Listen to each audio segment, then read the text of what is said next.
Good morning, goeiemôre, Sabona, Dumelang, bonjour, bonsoir, howdy, hi mate, what's up? Hi everyone, I'm back.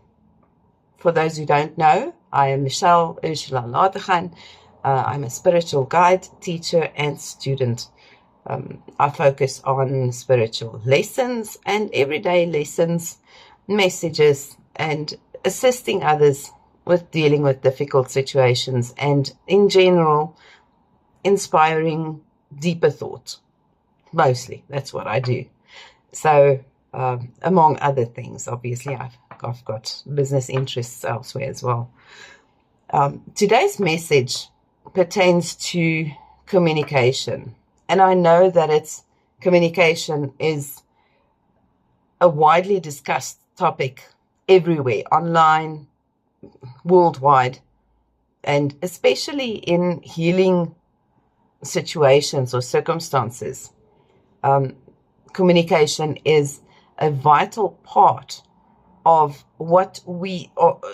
of improving our relationships, especially. And you'll know that in every course there's a module on communication. What I think we do miss is saying, instead of just, in aviation, we have a rule. It's aviate, navigate, communicate.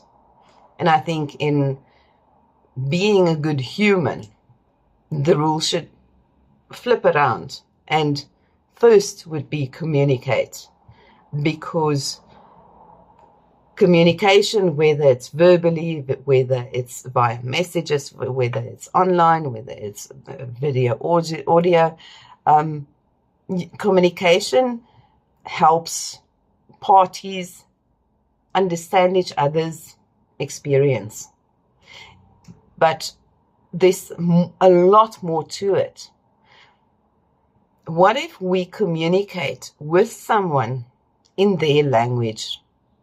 Not to say that you have to now learn another language just to be a proper and effective communicator. Let's say you have a partner of Spanish descent, or one of Netherlands descent, or whatever else, whatever may apply. You don't necessarily have to learn their language. English is still the universal between these two.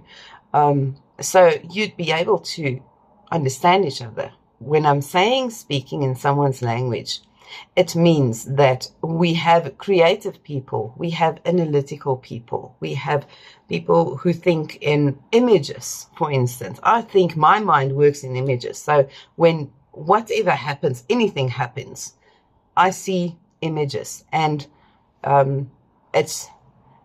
my world is very entertaining. You'll be jealous, because my images mostly appear in cartoon format. And I love that, because it makes the world more fun anyway. So when I think, I see cartoon images. And obviously you have a language associated with those images and those thoughts you have. And from my point of view, my language is a mixture of a framework of experiences and a framework of different nationalities and different languages and different cultures. I have my influences were extremely wide.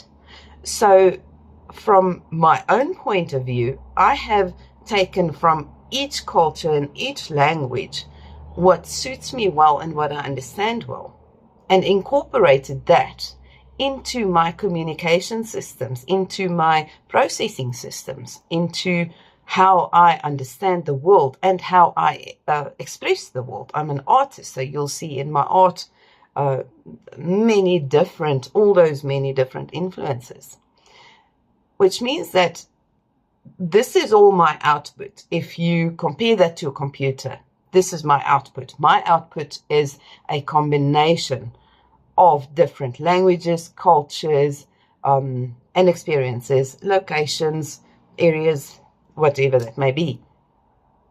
and so for everyone else as well. But this means that the input will not necessarily, deliberately go through a filter, but you do have that filter. Without knowing that, you have a filter to receive everything that sort of connects to anything that you already know and understand, and sort of connects to your system and the way your system works. So if your, let's say, descendants are only British,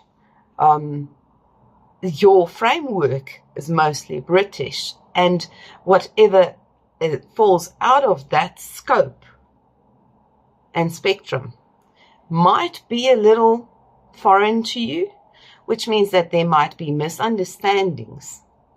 And how I see it is that with learning, with socializing, with networking, with doing business, we connect with other people. And what has helped me a lot was to specifically connect with other cultures and learn about those cultures. And I don't expect that from everyone, but it's greatly improved my social skills, for instance.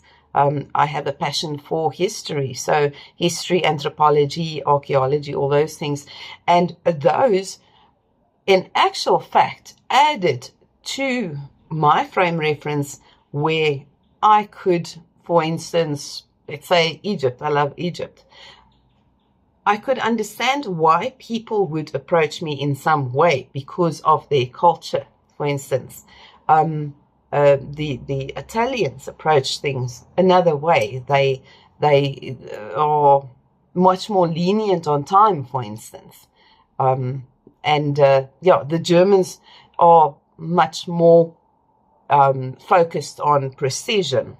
The Americans are focused on comfort. Everything has to be comfortable. We don't want to be uncomfortable. We want things to work. That's it. That's their focus. So every culture has some of these attributes. And if we expand ourselves a little and learn about these cultures, for instance, we can, even if both parties, for instance, have English as a common language, you will improve your communication with that person and your relationship with that person if you understand their culture better. So in that same point, I want to go back to where I said some people are analytical, some people are creative, some people are spontaneous, some people are introverts. And if instead of me communicating this way that is comfortable for me, I would say rather try to understand where the other person is and communicate from his experience, for instance, or her experience, no matter. If you, let's do an example. Someone might, I'm a creative, so as I say, my communication skills are sort of all over the place, a little chaotic, but very expressive. So everything I say has specific meaning, specific nuance, specific color, and a specific, it's like a smell and a taste. Everything about me has that, and everything about someone else as well. But for an analytic person, they have a different smell, a different taste, a different, sound, because my sound structure sort of all over the place. An analytic person will speak very phonetically correct, for instance, and together with that, make sure their grammar is correct, they don't mix languages. And when it comes to emotions, expressing our emotions, is I can express it very well, but an analytical person might not understand me at all, will be completely lost, because I'm all over the place and they like order. So when you speak to an analytical person, structure your sentences better, for instance, or speak a little softer because you know someone is prone to be triggered, for instance. Rather speak to them like a child who might understand the world more simply. This is not being prejudiced or anything. This is speaking softer because you're aware someone is prone to being triggered. And good advice for that is stick with the facts. Do not communicate anything that is not pure fact and state them. If you have to do bullet points, do it. If it's a text, do bullet points. The analytical people love it. They do. And it's not that they don't have emotion. They have. It's like the male-female thing.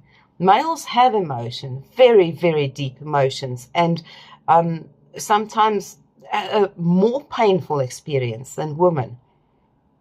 But they deal with it different. They look at it differently. Their system works differently to that of females.